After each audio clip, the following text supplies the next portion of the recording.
کیا ٹوپی پہن کے نماز پڑھنا ضروری ہے؟ نماز میں سر کو ڈھانپنا یہ نماز کی زینت ہے۔ قرآن مجید فرقان حمید میں ارشاد فرمائے کہ خذوا زینتکم عند کل مسجد، کہ جب بھی نماز پڑھو تو اس وقت زینت کو اختیار کرو، خوبصورتی کو اختیار کرو۔ تو اس میں علماء نے اچھے کپڑے پہننا، سر کو ڈھانپنا، ان تمام چیزوں کو شامل کیا ہے۔ امامہ شریف پہننا یہ بھی زینت کے اندر آتا ہے کہ بندہ اس حالت کے اندر، اس حیت کے اندر نماز کے اندر آئے۔ اب رہا نماز میں جو ٹوپی پہننا ہے اور بہتر امامہ شریف پہننا ہے، تو اس کی علماء نے مختلف صورتیں لکھی ہیں۔ ایک صورت تو یہ ہوتی ہے کہ بندہ ٹوپی اس لیے نہیں پہنتا کہ نماز جو ہے اس کو سستی ہو رہی ہے، ٹھیک ہے، سستی کاہلی اس کے اوپر طاری ہے اور اس وجہ سے اس نے نہیں پہنی اور ایسے ہی نماز کے اندر شامل ہو گیا، تو اس کو تو علماء نے فرمایا کہ مکروہ تنزیہ ہے، ناپسندیدہ کام ہے، اچھا کام نہیں ہے۔ اور دوسری ایک صورت ہے کہ بندہ نماز میں ٹوپی اس لیے نہیں پہن رہا کہ مثال کے طور پر سخت گرمی ہو رہی ہے، صحیح، اور اس کو ٹوپی پہننے کی وجہ سے اس کی توجہ ہٹتی ہے، ٹھیک ہے، یا ایسی اور کوئی وجہ ہے اور بغیر ٹوپی کے نماز پڑھنے کی وجہ سے اس کی توجہ نماز کی طرف رہتی ہے، خشوع خضوع اسے حاصل ہوتا ہے، تو علماء نے فرمایا کہ وہ ننگے سر ہی نماز ادا کرے، تو یہ اس کے لیے بہتر ہے، ٹھیک ہے۔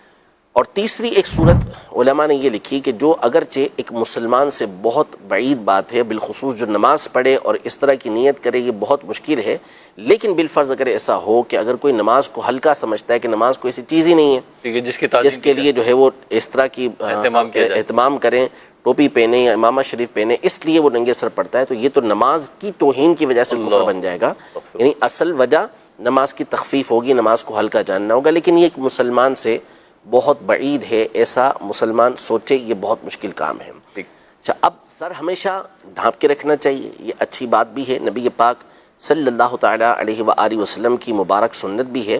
آپ علیہ السلام کے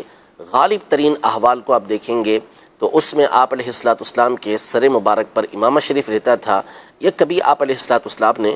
ٹوپی یہ اپنے سر پر رکھی نہ، آپ علیہ السلام نے ٹوپی کو بھی شرف عطا فرمایا کہ صرف اسے پہنے، لیکن عمومی طور پر آپ کو آپ علیہ السلام کے احوال کے اندر یہی چیز ملے گی، تو اس لیے عام حالت میں بھی سر کو ڈھانپ کے رکھنا چاہیے۔ اور پچھلے دور کے اندر تو ہم بھی اپنے بچپن کے اندر یہ دیکھتے رہے اور بزرگ بھی یہ باتیں بیان کرتے ہیں کہ پہلے ایسا ہوتا تھا کہ کسی معزز ہستی کے پاس جو دینی اعتبار سے جس کا کوئی مقام و مرتبہ ہو، لوگ اس کے پاس جاتے تھے تو اپنے سروں کو ڈھانپ لیتے تھے، ایسا ہی ٹوپی وغیرہ اپنے سر پر رکھ لیا کرتے تھے، یا بعض اوقات رومال سر پہ رکھ لیا، یعنی سر ڈھانپ کے ان کے سامنے جانا وہ اچھا سمجھتے تھے۔ تو ظاہر ہے کہ جو رب العزت جل و علا کی پاک پروردگار کی بارگاہ ہے، اس کا ادب سب سے زیادہ ہے، تو اس کی بارگاہ میں جب حاضر ہوں تو پھر اپنے لیے اور زیادہ اچھا اہتمام کرنا چاہیے۔ تو ٹوپی پہن کر، اور بہتر یہ ہے کہ امامہ پہن کر ہی نماز ادا کریں۔ اگر نہیں ادا کریں گے تو نماز تو آپ کی ہو جائے گی، لیکن سستی کاہلی کی وجہ سے ایسا کرتے ہیں تو پھر ایسا کرنا یہ ناپسندیدہ کام ہے، اچھا کام نہیں ہے۔